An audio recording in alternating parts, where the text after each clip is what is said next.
Hi friends, இன்றைக்கி வீடியோவில் நம்ம பார்க்க போகிற ரெசிபி என்னென்னு பார்த்தீங்கன்னா ஆனியன் போண்டா தாங்க செய்ய போகிறேன். வாங்க ஃப்ரெண்ட்ஸ், எப்படி செய்யலான்னு சொல்லிட்டு வீடியோவில் போய் பார்த்துடலாம்.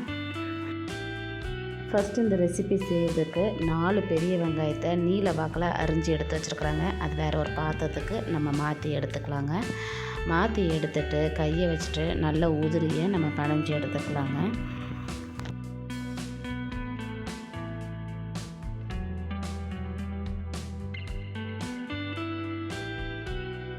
இப்போ பாருங்கள், இது உதிரியை நல்லா பனைஞ்சி எடுத்து வச்சுருக்குறாங்க. இப்போ இந்த வெங்காயத்துக்கு ஏற்ற மாதிரி 1.5 ஸ்பூன் அளவுக்கு உப்பு சேர்த்துருக்குறாங்க. சேர்த்துட்டு மறுபடியும் நம்ம ஒரு தடவை நல்லா கலந்து விட்டு பிசைஞ்சு எடுத்துக்கலாங்க.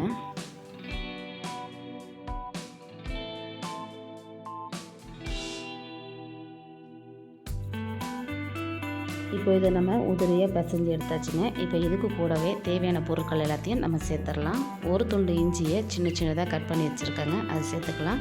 கூடவே 2 பச்சை மிளகாயும் வெட்டி வச்சுருக்காங்க, அதையும் சேர்த்துட்டு கொஞ்சமாக பெருங்காயத்தூள் எடுத்துருக்குறாங்க, அதையும் சேர்த்துக்கலாம். 1/2 கப் அளவுக்கு கடலை மாவு எடுத்துருக்குறாங்க, அதை சேர்த்துட்டு 1/4 கப் அளவுக்கு பச்சரிசி மாவு எடுத்துருக்குறாங்க, அதையும் நம்ம சேர்த்துக்கலாங்க. சேர்த்துட்டு 2 டீஸ்பூன் அளவுக்கு மைதா மாவு எடுத்துருக்குறாங்க, அதையும் சேர்த்துக்கலாம். 1 ஸ்பூன் அளவுக்கு தனி மிளகாய் தூள் எடுத்து வச்சுருக்குறாங்க, அதையும் சேர்த்துடலாம். இப்போ கூடவே கருவேப்பிலை, கொத்தமல்லி 2த்தையும் நறுக்கி எடுத்து வச்சுருக்குறாங்க, அதையும் நல்லா சேர்த்துக்கலாம். சேர்த்துட்டு இப்போ நம்ம கையை வச்சுட்டு நல்லா பிசைஞ்சு விட்டுக்கலாங்க.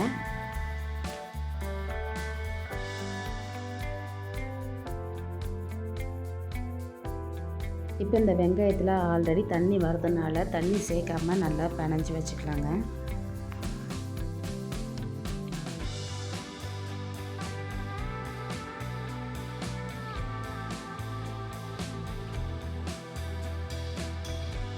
பாருங்கள், இப்போ இந்த வெங்காயத்தை எல்லாமே நல்லா போட்டு பிசைஞ்சு எடுத்துட்டேன்.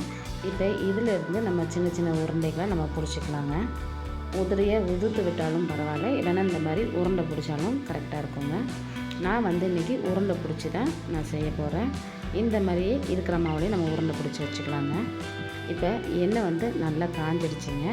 நம்ம பிடிச்சி வச்சுருக்கிற வெங்காய போண்டாவை உள்ளே இறக்கி விட்டுடலாங்க. இப்போ இது ஒன்று ஒன்றா நம்ம சேர்த்துக்கலாம்.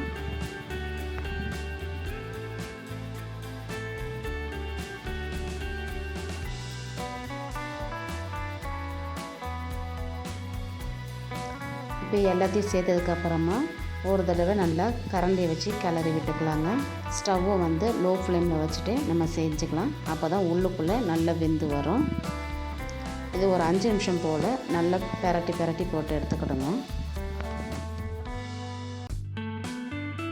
இப்போ இது கோல்டன் ப்ரௌன் கலர் ஆகிற வரைக்கும் நல்லா பெரட்டி போட்டு எடுத்துக்கலாங்க. இப்போ பாருங்கள், கலர் நல்லா சேஞ்ச் ஆகி ரெடியாகி வந்திருக்கு.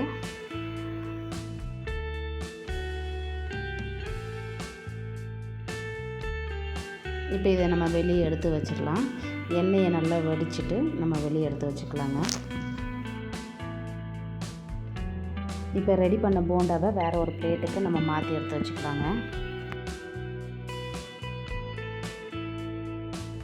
அவ்வளோதாங்க. இப்போ நம்ம ரெடி பண்ணி வச்சுருக்கிற ஆனியன் போண்டா ரெடி ஆகிடுச்சு.